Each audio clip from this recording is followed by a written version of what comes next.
So I get a phone call from one of the people in the personnel office in Los Angeles, well, Oxnard, the Covenant Player office. And the person on the other end of the phone says, uh, we understand that you're gay and that you don't think it's a sin. Is that true? And I said, yes, it is true. And he says, and you don't think it's a sin? I said, no, I don't. And he said, well, then we have a problem. And the irony was, of course, there were gay and lesbian couples and Covenant Players. I mean, I can think of several. Welcome to this episode of the Epic Kate podcast. This is a place for people to share their stories, that we can take compassion and understanding and hope from it, from their stories, from what they've overcome. This subject here is especially important to me because I used to be a homophobic Christian. I didn't think I was. I thought I was a loving person. I thought that the truth was love, and that those verses in the Bible meant that people couldn't be who they were. And now I'm making up for lost time because I know that to be false. I was in the organization that we talk about here, Covenant Players, for many years, and it's really wonderful to have a connection point between the queerness that I misjudged for so long and the organization that enabled me to travel all over the world and where I spent 13 odd years of my life. Anyone who has found their identity within an organization and then not been able to continue with what they felt like was their purpose. Anyone who has felt maligned and been asked to leave. Anyone who still wants to hold on to faith and get some encouragement in that. This conversation is for you. I'll see you at the end of the conversation to share some more thoughts and to let you know how you can support this podcast and how you can get into contact with me if you have a story that you would like to share. I'm so thankful for Sherilyn and sharing her story. I really appreciate how she acknowledges her failings and struggles and mistakes made on the road. I wanted to share something really quickly before we jump into the conversation that Sherilyn shared, and it's this. Troy Perry from the Metropolitan Community Church had a revelation word from God, and that message was, I have no stepchildren. He knew that he was welcomed. I'm always amazed when people are able to hold on to their faith when it comes to being treated so badly, when it comes to not being accepted for who they are. She has a lot of faith and a very big heart. So let's jump in. So welcome to the podcast, Sherilyn. I'm so happy to have you here. So you were in the 70s. And that was a Yep. big old heyday of Covenant Players, wasn't it? How many people were in when you were in? When I joined, um, I was part of one of the largest groups of new people. I think there were almost 80 new recruits when I joined. I think we almost doubled the size of Covenant Players, almost.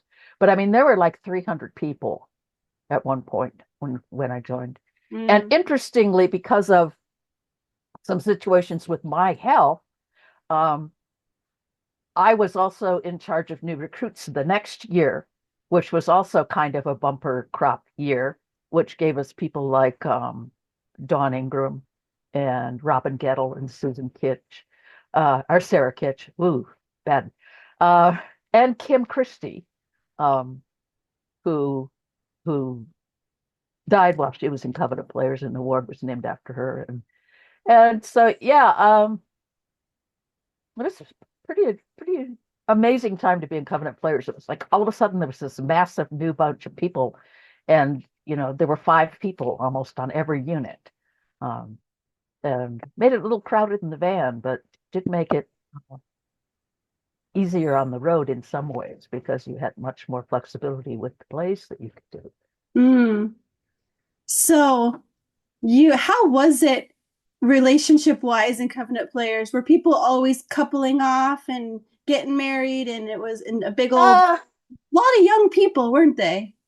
oh yes. Oh yes. Like I was 20 when I joined, and most people were my age, maybe a little older, some a little younger. Um, and uh yeah, people tended to pair up, especially during the summer because the tours ran kind of like the school year. Mm-hmm. Because again, it's when the church is most active as well. So we'd go out, we'd have our training in the middle of August. We'd hit the road in September. We'd run until mid-December, and then we'd have like a Christmas break, and then we'd come back again in January, and then go back out on the road mid-January until like May or June. So then this period in the summer, um, originally it was just sort of a quiet time, a time for you to visit your family or whatnot. And then not long after I joined, or maybe the year previous, they started this in-house, what they called Covenant College. And so then there were this all summer long training program. And that also tended to be when people kind of coupled up was during the summer Mm-hmm. because you were all in the same place. Um, Chuck, who was the head of Covenant Players, tended not to put people on the same unit if he knew they were already in a relationship but not engaged. In fact, my the last unit I ever toured with had a couple on it, but they didn't tell him that they were seeing each other because they wanted to be able to tour together. And that was they were that was a riot. That they were the guy that particular gentleman who interestingly later called me, and it may have been some part of it, either Promise Keepers or 12-step thing, but he called and made amends to me. But he um he just wouldn't listen he said, I don't believe it's scriptural for a woman to be the leader. So and so that just didn't it was made it a little hard to lead. I can see that. Oh gosh. I thought that God had called me to celibacy Okay. because I was not attracted to men. I did not realize I didn't come out until I was 38. So I part of why I ended up having to leave Covenant Players was my coming out. Okay. Um, I probably would still be in Covenant Players if Covenant Players still was, um, if I hadn't come out. Mm. It kind of putting the cart before the horse in a little sense, but um, I was kind of naive. I all through high school, I had crushes on other women students and even one particular teacher, but it never occurred to me that it was sexual just because I had a crush on them. It was just obviously because it wasn't men, it wasn't romantic. And it was just, I was, I'm a typical eldest sibling. I always did what I was told. I did not question authority. I was raised in a church. I planned on, I if my church had been ordaining women, I probably would have immediately, instead of joining Covenant Players, tried to, become a clergy person. And so for some reason, it just managed to escape my attention. And it's really interesting because the whole time I was, not the whole time, but while I was in Covenant Players, I would write letters to God as my prayers. So I have several books of stops and starts of when I would write these prayers to God. And I was reviewing a few of them last night. And oddly enough, even as early as the uh, middle 80s, I I realized that I sometimes used my leadership on a unit um, in it,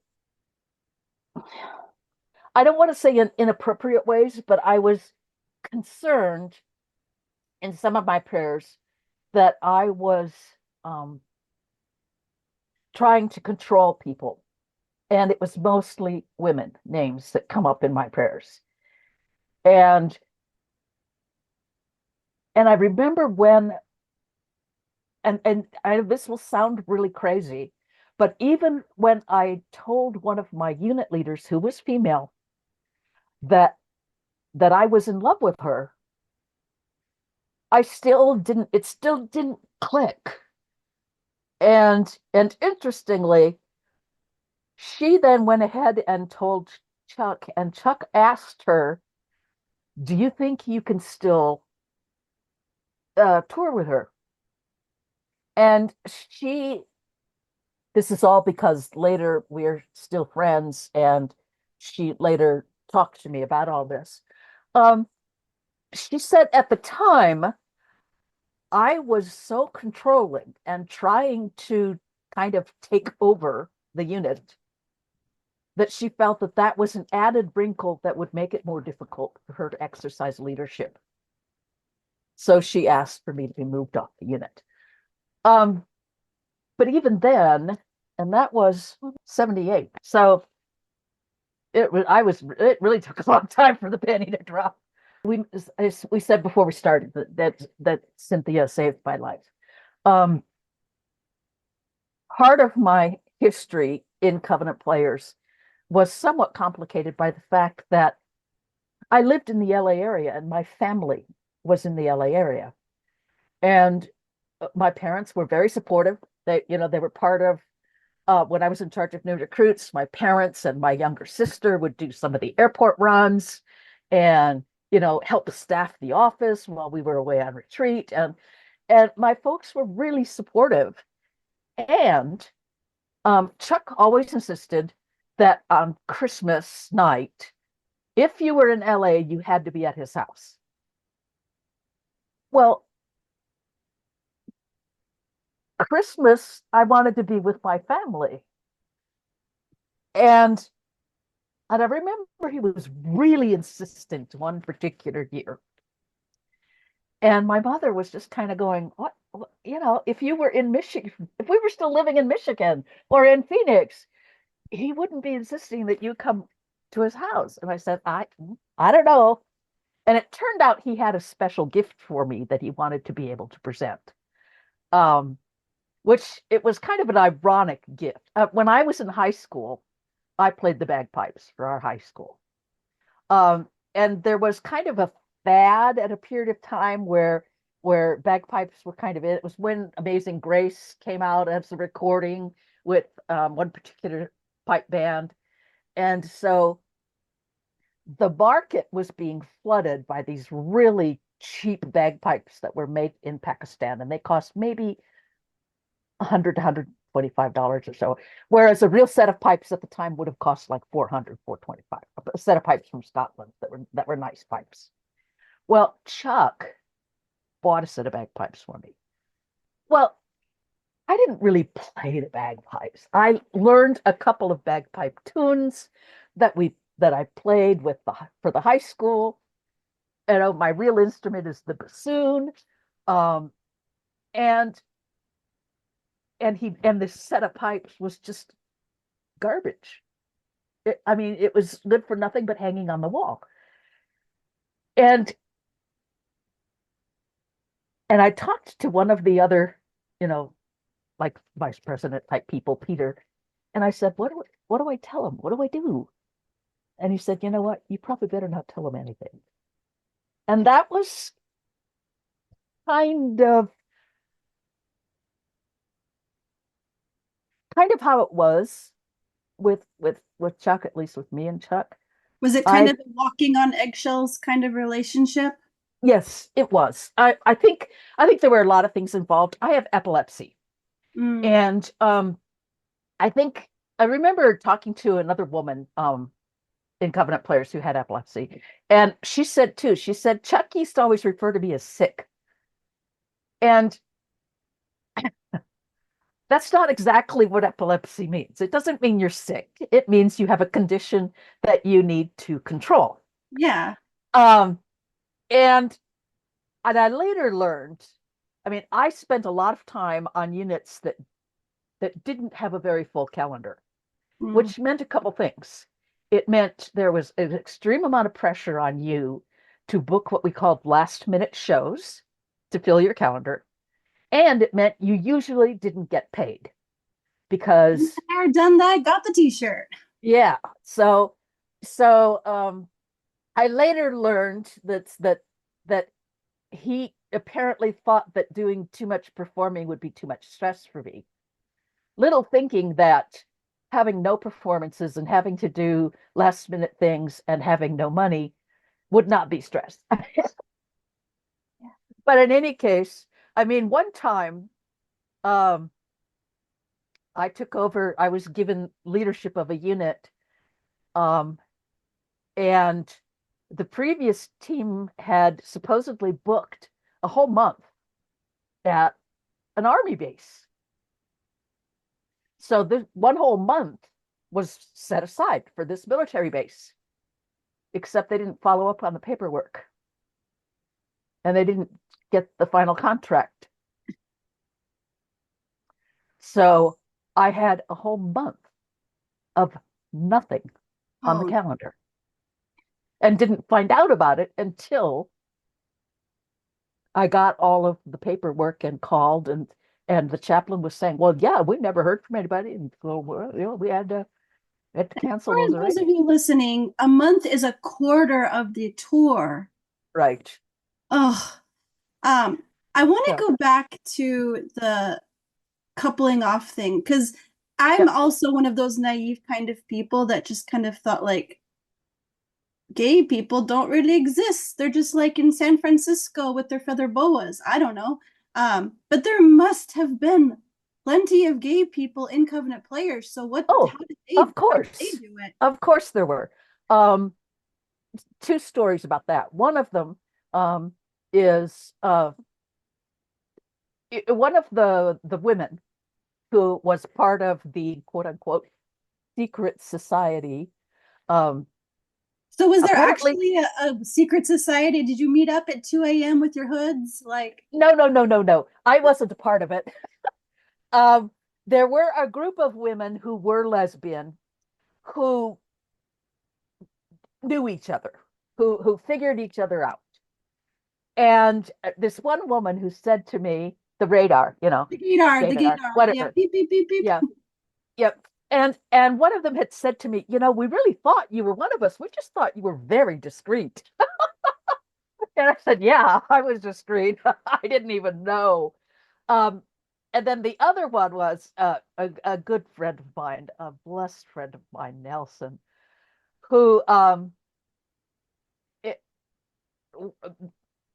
while I was doing my coming out and helping process that coming out, I was in the office staff at the time.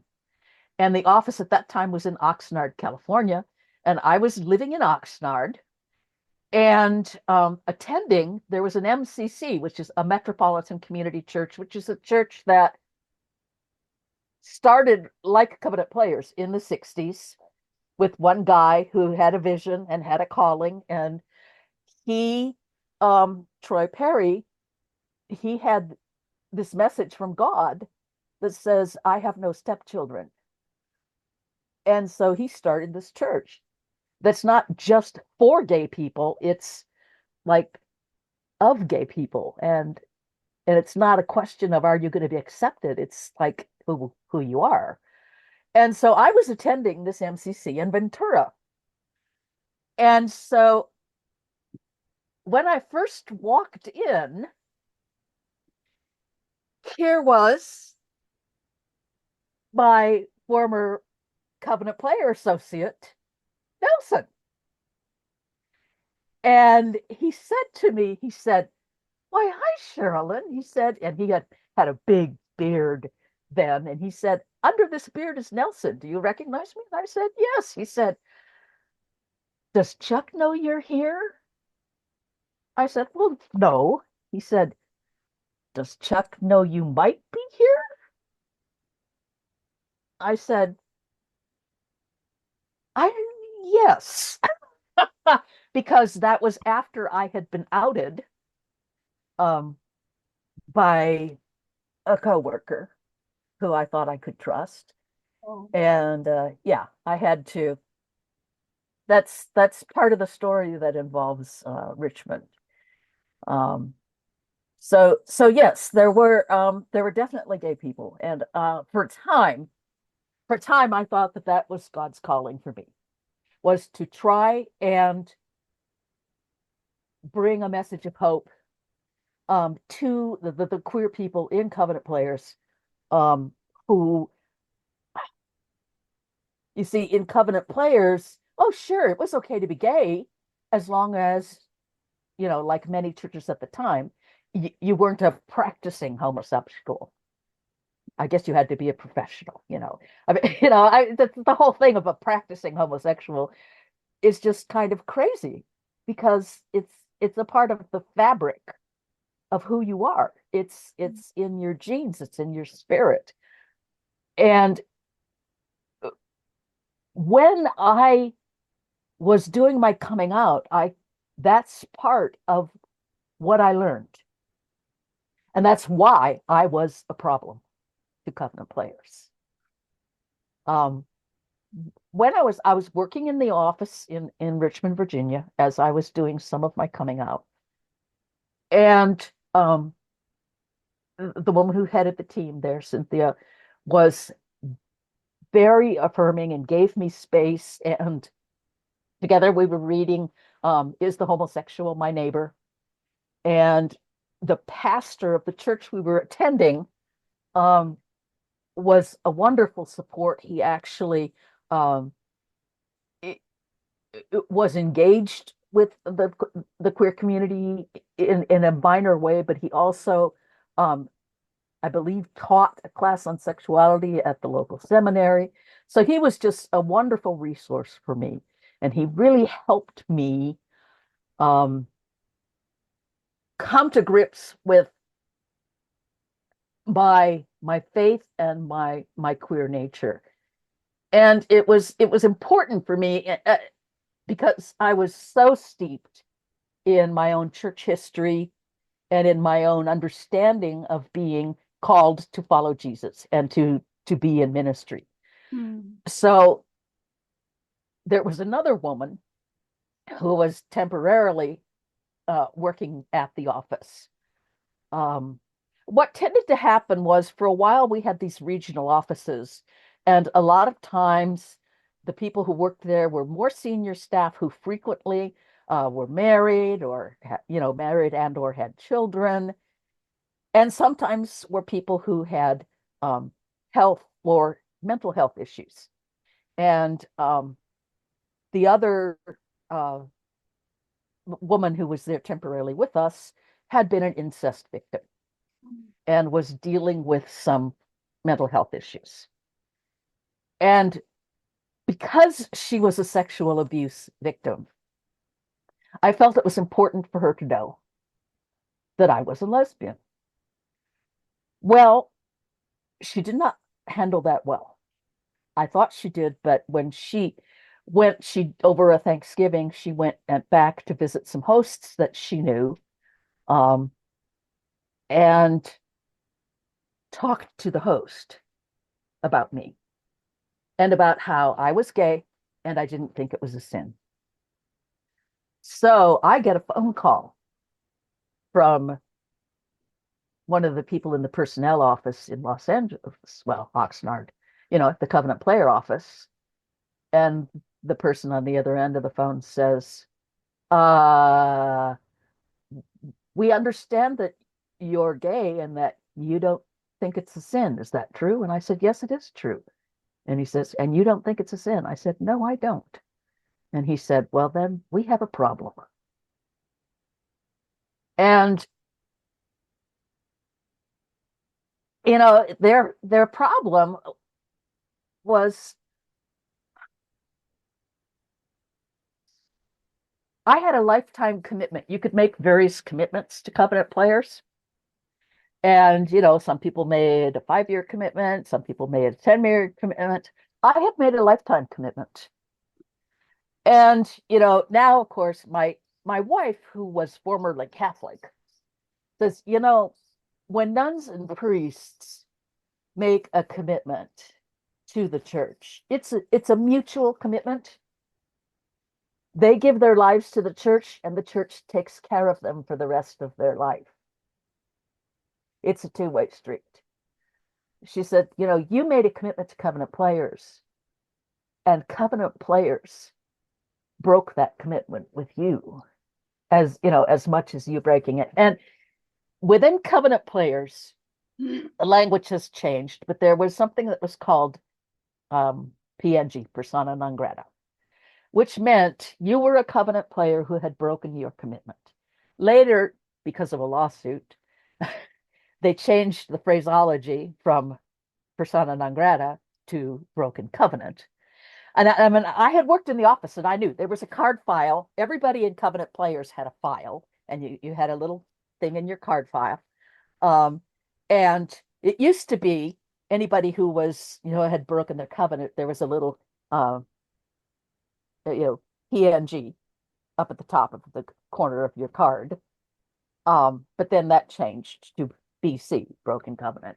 But the rule was if you met somebody on the road who was a former covenant player and you called in and you found out that they were PNG or, as it was changed, broken covenant, you couldn't let, the line was, if you aren't going to work with us, we can't let you play with us. And so the kind of rule was, yes, you could go out to coffee with them, but all you could really talk about was when were they going to come back and fix their commitment. So we had this quandary. I was there. I was living in Oxnard. I was actively attending the MCC. I was actually part of the steering committee of the newly formed Ventura County Gay and Lesbian Association, community group. I had been interviewed in the local paper. And I was still closeted in covenant players, except for like Chuck and this one person and Cynthia. And finally, I was getting so tired of, we're a ministry. You come into the office on Monday and you've all been to church on Sunday. What do you want to talk about? Church. What could I not talk about? My church. So finally, I approached Chuck and I said, I want to come out at least to the office staff. I said, I'm not a dummy. I used to be a smoker in covenant players. I wouldn't go to an Assembly of God church, stand up there on the stage and say, hi, I'm Cheryl and I'm with the covenant players and I'm a lesbian.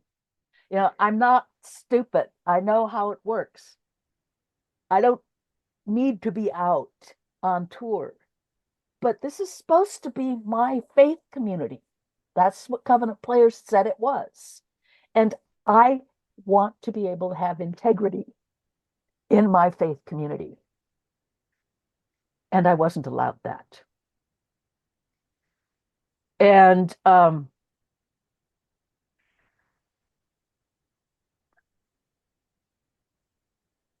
it sort of seemed like there might have been kind of divine intervention. I was a mass mailing goddess. I was in charge of the special software that we used and the special printer that we used to send out. We used to send out these huge mass mailings. with bulk mail, and all of the requirements and all the things you had to do with bulk mail were very specific. And we used to have all these parties where, we would stuff all the envelopes. We had to always keep the envelopes in the special order and bundle them a certain way and put certain stickers on them and do certain things. Well, I was busy loading mail trays into a truck and tripped and fell flat on my back in the parking lot out of the truck, the van, the truck, whatever it was, and ended up with a workers' comp claim because I couldn't move. And so I had this kind of opportunity to really just examine my relationship with covenant players and my relationship with God and my relationship with MCC. And I just realized, this is part, being queer is part of who I am. It's part of the package. And if covenant players cannot accept that, and God can, then God will take care of whatever needs to happen with my lifetime commitment. I'm not being judged by God for having covenant players say, you you can't be an active part of us. You can't be um, yourself with us. And I talked to the fellow who was a part of the um, staff in charge of the human resources type things at the time. And as near as I knew and as I understood it,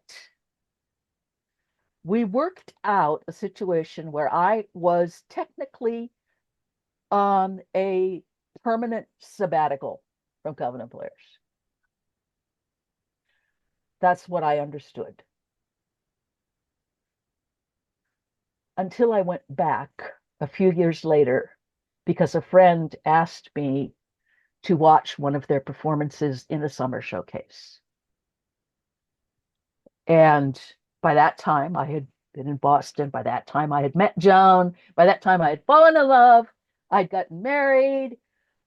And I was back in LA for an MCC church conference. And Nelson, who figured I would be in LA for that conference, came to me at the church in LA and said, so and so figured you also might be in LA and is doing a performance in Showcase and would really like you to be there.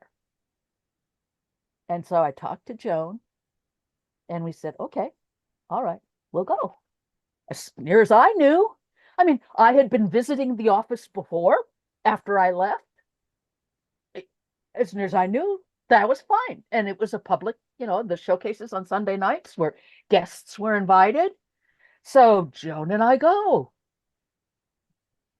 And there had been a change in the leadership. And at the beginning of Showcase, they always introduce the guests. And I was sitting next to the guy whose wife was doing the introductions. And she's doing the introductions and doing the introductions, and then clearly is finishing up. And he's waving at her and pointing to me and all of this. And she's just going. Turns out they decided that they needed to shun me. And so MJT came up to me during one of the breaks and said, I need to talk to you in the parking lot. Now, when I told this story to Cynthia, she said, why did you go out to the parking lot with him? He was no longer your boss, But, it's just ingrained. So I went out to the parking lot and he said, you shouldn't be here. And I said, what?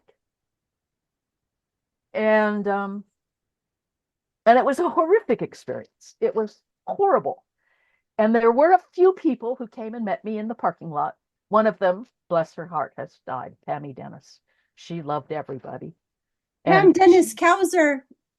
yes, Pammy Dennis Kauser, but I always knew her as Pammy Yeah. Dennis. Sorry, sorry, Bart. But uh, and oddly enough, I believe one of the people who came and talked to me was actually one of Chuck's daughters, his middle daughter. Oh, Um, Suzanne. no, Christine. Suzanne, Christina. Susie was the Suzanne's the youngest one. baby. Sorry about that. Yeah, actually, I performed with Suzanne once when she was still in high school. Yeah. And Christine's awesome. Of course, she's going to be an affirming person. Christine, Yeah. one would hope. I was just, I mean, it's still a sore spot for me. Mm. And even when Chuck died, and there was the memorial service, BJT, who, as I said, at one time, she was part of a group of us who shared an apartment down the street from where the office was. And so at one point we had been roommates, and she was now almost, once Chuck died, she was the eldest daughter, and she took over. And she called me specifically to invite me to be there for the memorial service. She said, we are going to try and have a meeting with people who still have commitments to fulfill, and we're going to try and see if we can find ways um, to reconcile, or I don't know if she used the word reconcile, but in any case, she made a particular effort to reach out to me, and I decided I would go ahead and go. Um, and what was interesting about going was, there was a meeting, and those of us who were there, uh, I think we felt put upon. I mean, I know I did. I know I almost volunteered to do something. And Joan said, "Are you out of your mind?" But I still, there was just so much guilt and so much, angst. Um, and then what really severed it for me was Chuck Tanner wrote all the plays. And so I'm I have just I think most people that were incumbent players may have had a really interesting relationship with Chuck. Chuck was a very gifted playwright. I believe that spirit did speak through him in many of the plays. I also believe that he was a man of his time and that he had certain prejudices that also came out in the plays. And one of the plays that was performed at his memorial service was a one-woman play, a singlet, about a woman who talked about a particular sin that she was engaged in. And it wasn't mentioned overtly, but it became clear to me and to some others that what this woman was dealing with was homosexuality. And the way in which that play handled it and the way in which it was resolved made it very clear to me that Covenant Players was not a home for me. Hmm. And that's too bad, because it could have been, Hmm. in many ways, it could have been. And like I say, at one point I thought, there was one individual in Covenant Players. He was in and then he was out, and then he was in and then he was out. And he eventually committed suicide. And I don't know if it was because of his situation with Covenant Players or because gay people commit suicide because of society. But I had a particular, he was on my heart in a really particular way. And I know his struggle, and I know how rejected he felt. And yet I know the pull to try to find a way to come back, to try to find a way to keep, whatever commitments you've made, and to try and find a way to fit in. Mm. And the problem is, um, the ministry just wouldn't let you, or the leadership of the leadership shifted. So I don't know. I don't know. Uh, I think it could have been um, a ministry that allowed for healing for some of the rifts that we see in the church. Mm. Um, there were plays that dealt really well with um, other human relations and other questions of faith. Um, when I first joined Covenant Players, and what compelled me to join was the fact that they said at the time, we don't tell people what to think. We don't tell people what to believe. We just encourage people to do what they say they believe in. And that was the hook for me. I wanted to be part of challenging people to live up to what they said they believed in. And the problem was Covenant Players didn't live up to what it said it believed in, Yeah, you've got which to was fit into this box, fall in line like a good soldier, and keep your mouth shut. pretty much, and the irony was, of course there were gay and lesbian couples and Covenant Players. I mean, I can think of several, and they had to keep it a secret or tell very, very few people. And our secrets um are not good for us. They eat you up inside, don't they? Yeah, yeah, and it's like an infection. It needs sunlight and air and um Did you know any other people who just was like, I can't take it anymore. I am gay. That did anybody have any like explosions of the truth coming out and then were asked to leave? I don't if that happened, it was kept really under wraps because Gotcha. I don't remember We anything. really going back to what you said a while back. There was a lawsuit of a wrongful PNG, and they changed the terminology. There was I've heard nothing about this. there was a lawsuit. It was initiated, oddly enough, by a woman who Chuck called his miracle woman, who was a cancer survivor.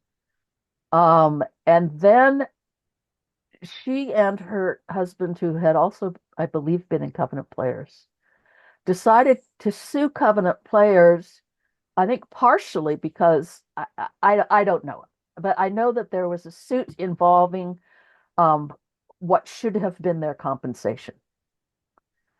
Um, and somewhere along the line, involved in that lawsuit, the thing about the persona non grata status, because persona non grata is a is a government term Okay. also. Yeah. See, because Chuck was in the military, and persona non grata in the State Department and in those circles means you can't enter the country. You can't get a visa. You can't. It's a legal designation. Mm-hmm. And I think part of the problem with using that phrase is that it also in other places has a legal designation. And it's just so dehumanizing. And it's just, Oh, I had a it's wonderful, horrible. but it really struck me when you talked about MJT taking you out to the parking lot. You should have sued him, dang it. Like, what year was that? Like, were there laws in place for Oh, I'm discrimination? sure there were. That was probably 97 or 98. It may have even been 2000. I don't even remember. I was thinking about it because I hadn't written it down, but it was definitely I had been um out for a while by then. And it was weird. It was such a programmed response, and that's what was so weird about it is that and that it's still, I mean, I was dealing with that shunning also for years. I want to go to I was actually at the memorial service. I was in Covenant Players at that point. Oh, that right, that was 2006. Yeah. Um that meeting. I feel like that the people that were at that meeting that were like, what, let's give it one more shot. He's really gone now, and how is BJT gonna do things differently? I feel like that those are the people that this conversation is for the most. Um, so is there anything just particularly in your heart, in your mind to say to them? Any I think that I mean, I think the healing comes from being able to separate the commitment to covenant players from your commitment to God.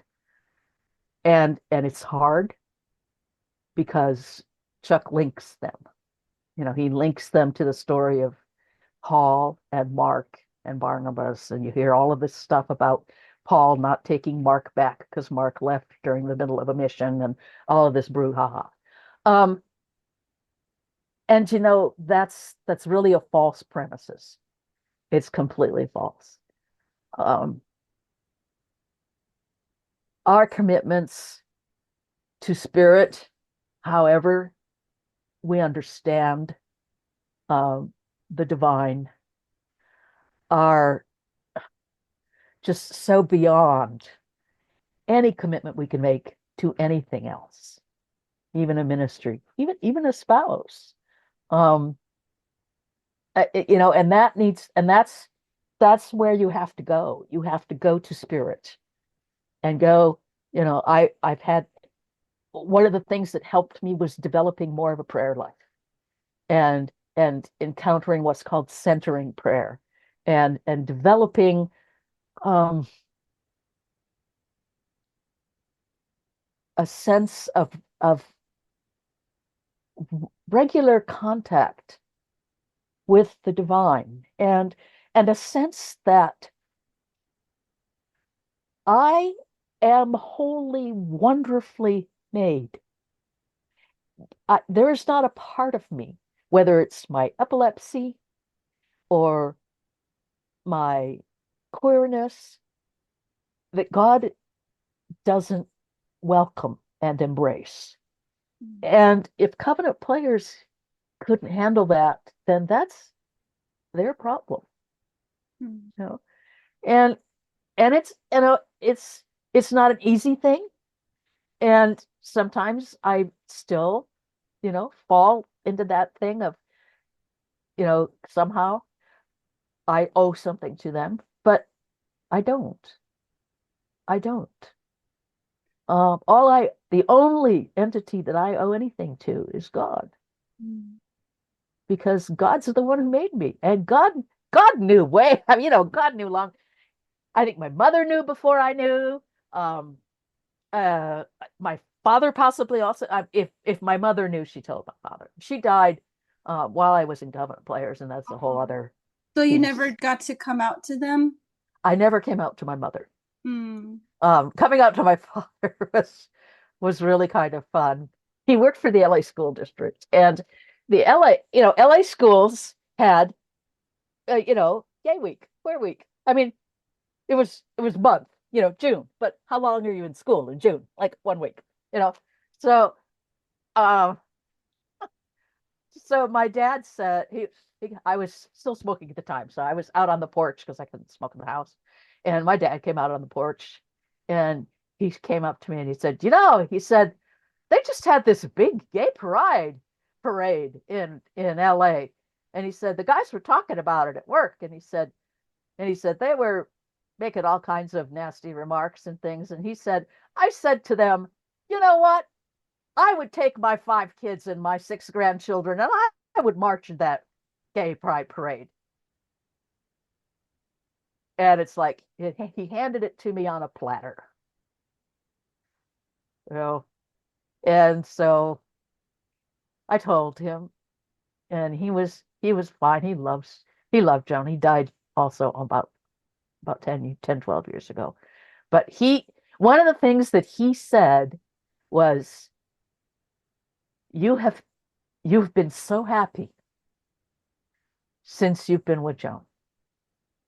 And he said, that is the biggest thing for me, is to see you happy and to see he loved my mother. He loved her fiercely. He never stopped loving her. And and and that was the only woman he ever loved. Mhm. And so for him to see me in a relationship where I deeply love someone and somebody really loves me back, um, that really that helped reinforce, I think, my sense that this is who I am and that I am treasured. Um, I know my mother would have been fine, and I'm sure she knew. I'm sure she knew, That just is based on a couple conversations. Um, but that is so beautiful. So I feel like every good story of coming out to parents, I don't know, is it maybe it's like a little bit of healing for people that didn't get a good story. yeah, Like you can just take that and pretend that it's yours. Like you can just live in that world. Actually, I realized there's another group of people that you probably maybe have something to say to. The queer contingency of Covenant players throughout the years that are watching this or listening to this. What do you have anything to say to them? God loves you. I mean, I remember Nels, bless his heart. I loved Nels. Nels was famous in Covenant Players for the way he portrayed a character called the Evangelist, who was an incredibly forceful, you know, God hates sin kind of thing. And Nels just had so much fun with that character. And I remember I actually encountered MCC Ventura because I drove somebody who didn't have a car and didn't have a driver's license, who wanted um, to go visit the church, and it happened to be his daughter. Um, and so I drove her to church, and I met the pastor, and she said, "Wow, you're just a really good friend, and you know what? I think you're going to be back." Um, but what Nels said to me was, he said, "You just be careful." He said, "You're being your own another type of evangelist."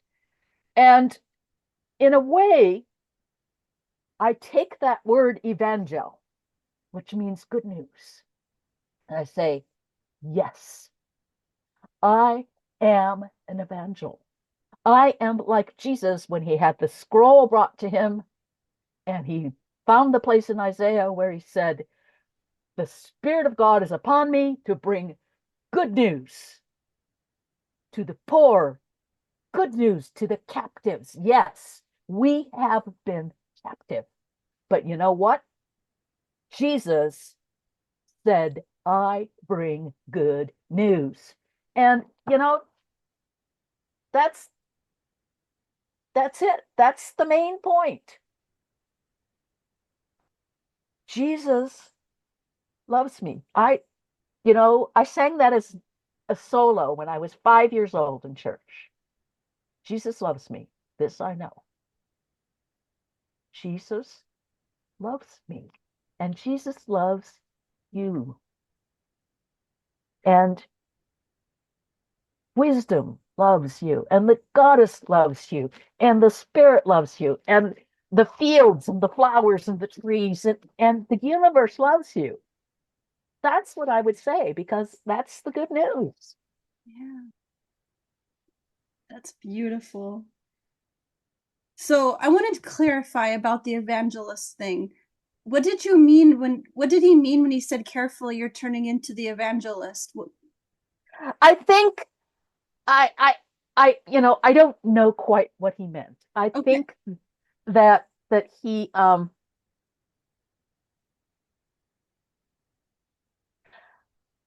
think it may have been a little of his, there may have been some inbred homophobia coming, rearing its little head.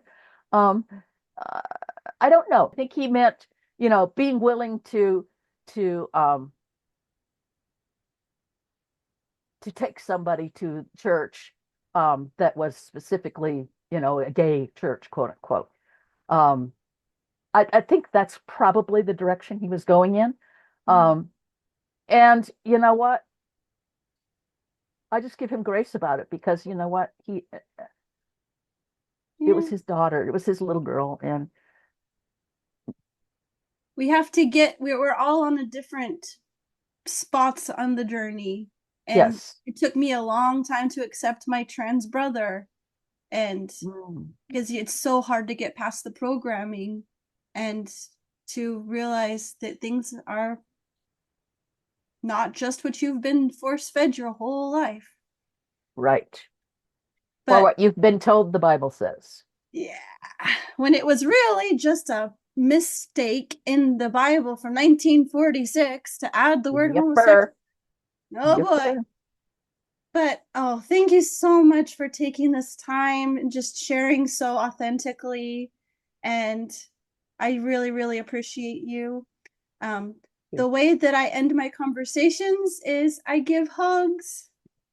Oh, I love hugs. I am such a hugger. Oh, One of yeah. my friends, one of my friends at church always wants to get a hug from me because she says, "You're such a good hugger."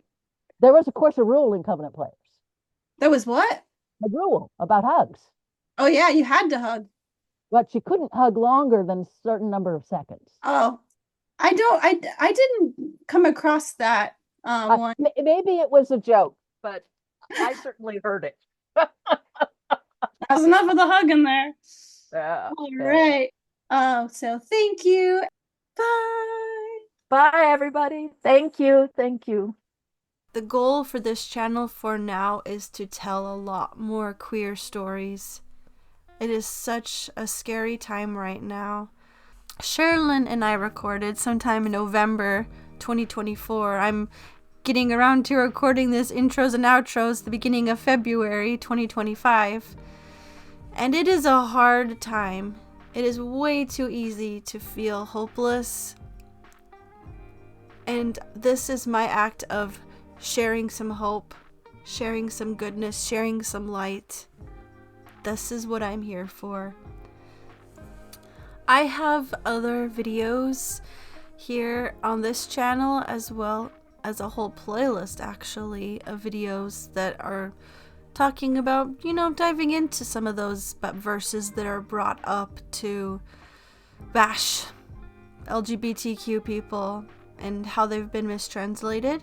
And there's plenty of other resources to find where things have gone wrong there. There's a whole documentary called 1946 about how the word homosexual was added to the Bible that year. And so much pain and suffering has come because of it. If you are watching this or listening to this and you are a former Covenant player and you know me or you don't and you just like to chat for a podcast or in general, I would be open to that. So if you would like and you feel